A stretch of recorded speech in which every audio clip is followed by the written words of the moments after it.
Welcome to the Soar to Success Weekly podcast, where we talk all about growing your business using speaking. And today my guest is Katherine Burik, and she is the interview doctor. And I know she does lots of speaking engagements, so I'm excited for us to be able to learn from her. So welcome to the podcast, Katherine. Oh, thank you, Pat. It's a wonderful time to be here. I'm so glad to be here. Yeah, great. Well, let's just get started by talking about how do you find speaking engagements? I have a little circuit that I run each year, and those people call me back every year. Those are, we're going to talk about probably one of those kinds of speaking engagements. But I generally get speaking engagements from referrals. People who have heard me speak before and then would like to have me speak on another topic. I am affiliated with one library, and they call me periodically also to come in and speak. So it's based on referrals and repeat business. Okay, and so what's your ideal client, and are they always at those speaking engagements? Well, that's a really good question. Some of the circuit that I run are for job seekers groups. And these are organizations they're voluntary organizations that support people who are in transition, job seekers. And for those, I generally do not necessarily get a fee. And I know that wasn't your question, so I'm not necessarily seeking to add more pro bono clients to my speaking gigs. The ones that come from fees, yes, they often have in their audience my ideal client for my business. So I keep an eye out on that. If I wanted to expand my business more often, and if I were in town more frequently, I would focus my attention on the professional associations where my ideal client as an individual client would be attending those meetings. That's a very smart thing for me to do, which at this point today I don't choose to do that, but that's where my ideal work client lives and works, and that's how I would put myself in front of them. Does that make sense? Yes. And so speaking of fee or free, do you have an opinion? Oh, I would really always prefer to get a fee. Duh. Because you don't just wake up one morning and say, I'm going to give a talk.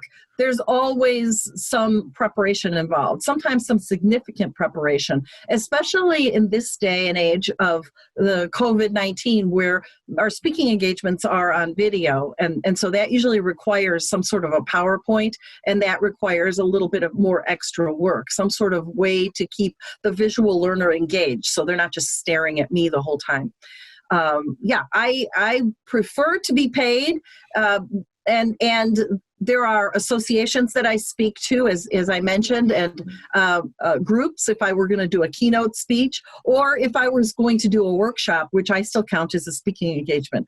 Those workshops are usually paid. They are paid. Mm-hmm. So how would someone go from doing mostly free workshops where they're running all over to Rotaries and networking groups and things like that, practicing their skills, shift over to being paid? There are the way you would do it is to create a campaign. This campaign, like many marketing campaigns that we would run, identifies the target audience. So what you want to do is try to figure out who are the audiences that would pay, and then you put yourself in front of them. There are some tools that are required. You need to have some videos that demonstrate your ability to speak. You need to have some topics with descriptions, and those need to be put in a certain place on your website or in your marketing materials. And so once you know who are the people who could pay, and you know what you want to talk about, and then you reach out and build relationships with those organizations, the people who are booking speakers and doing the programming, and then they will consider you for their programming. This takes some time and requires some advanced planning. Yeah, right, exactly. So it doesn't happen overnight. You don't suddenly become this big name speaker, like some people think it's easy to do, and That's it right. really isn't, Oh, right? no, And so I'm really interested about getting clients from speaking engagements, because I think a lot of our listeners are interested in that. So how do you handle that at each individual speaking engagement? How do you capture email addresses? How do you get clients from it? This is really critical, because if we're growing our businesses, should be no wasted action. So again, there needs to be an organized process that you follow in order to make that happen. So here's what I do. First of all, there is the advanced preparation. I make arrangements with the organizer that I can either receive the list of the participants with their emails, which that doesn't happen very often, or I bring with me a half sheet which has a comment card on it, and on the other side of it is contact information with a little box that will allow me to contact them to add them to my list. Everybody needs to have a list, and I want them added to my list. And in that way, I can communicate with them after the meeting. Mm-hmm. I have done things like I've written 3 books, and so many times I'll bring my books with me, and I'll offer a raffle in exchange for business cards. So people will pass the hat around, and they will put their business cards in there, and then I'll draw one and give away some books. And so that way I get the business cards. Now, in that case, I don't have their specific permission to put them on my list, but I can reach out. I can put them on LinkedIn. That's my process. I put them on LinkedIn, and I send them an email, and I arrange to put them on my list or to have some conversation with them.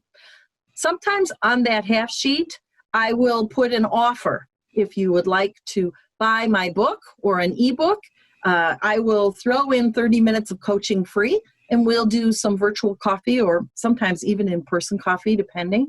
And then through that, I will be building a relationship and revealing their needs to see if I can solve their needs. And I have gotten clients that way. Mm-hmm. And what percent of people, I'm sorry for interrupting you, what percent of people actually fill out that they would want that coaching call? So if there are 50 people in the room, probably 30 will give me back the filled out form, and maybe 10% will say yes. 10 to 20% of the total population in the room will say that they want to talk with me. Now, sometimes I'll even sell the book in the room with the accompanying coaching session and never hear from the person again. Actually, that happens more often than not. Yeah. But if I have the permission to put them on my list, then I know occasionally they will come back to me. They'll be receiving my emails, they'll be receiving my blog, and they will come to me when they need help with the things that I do. Mm-hmm. Yeah. Okay. The other thing that I do in the meeting, in the presentation, is I stand by the front door, by the door where everyone enters, and I shake every hand, and I introduce myself. I get their name. I try to get their business cards at that point, and then I joke that, hey, I'm the speaker. I wanted to make sure that you know me, because if you know me, then you won't throw tomatoes. I mean, I make a joke out of it, but what I'm doing is personalizing myself for them and making myself a real person who's approachable, so that if they have an issue with something that I can help them with, then they feel comfortable. Otherwise, they feel like, I know when I go to a meeting, sometimes I feel like the keynote speaker is not that interested in talking to just little old me. Yes, exactly. That's a great strategy. And so as you're nurturing these people after they've been at an event that you spoke at and you have their email addresses, how quickly do you follow up? And do you follow up just to that group at all? Or do you just put them in your list and they're part of what you do with your list? Oh, that's a really good question. Usually I just send them a LinkedIn invitation, which is one opportunity to talk. I follow up, and I try to do that within days. I know I'm supposed to do it right away, but sometimes life gets in the way and I don't get to it right away. Mm-hmm. But I still always follow up as quickly as I possibly can. That's a good idea. I probably, just like everyone else, could probably do a better job of following up to build relationships. I think this is an ongoing issue, networking to build relationships to get more work. So, of course, I think I could do always a better job. But sometimes I just add them to the list, send them an email, send them a LinkedIn invitation, and I probably have to admit that I've never talked to them again. Yeah. It happens. Yeah, there's only so much. That's very typical. Well, yeah. Thank you so much. Do you have any other words of wisdom on this topic that we haven't covered? Let's see. I was making some notes. I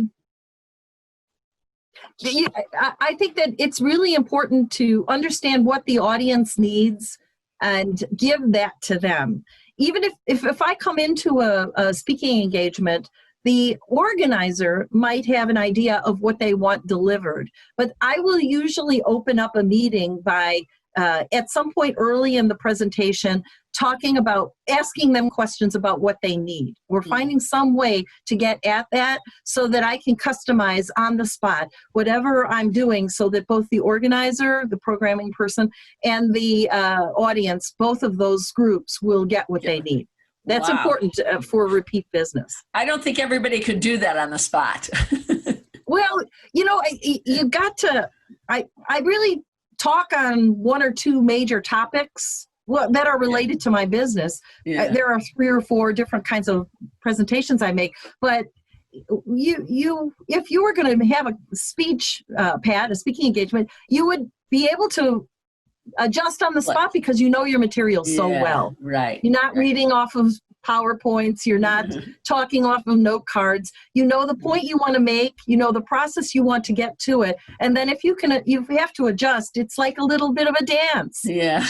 We should all be that comfortable when we get in front of an audience. Yeah, you're right. Absolutely. That's excellent. Thank you. Thank you so much for being on with me. I think we got some really great tidbits that people are going to appreciate. Well, thank you so much. All right. I appreciate it. Bye-bye. Bye. You can learn more about Katherine at theinterviewdoctor.com.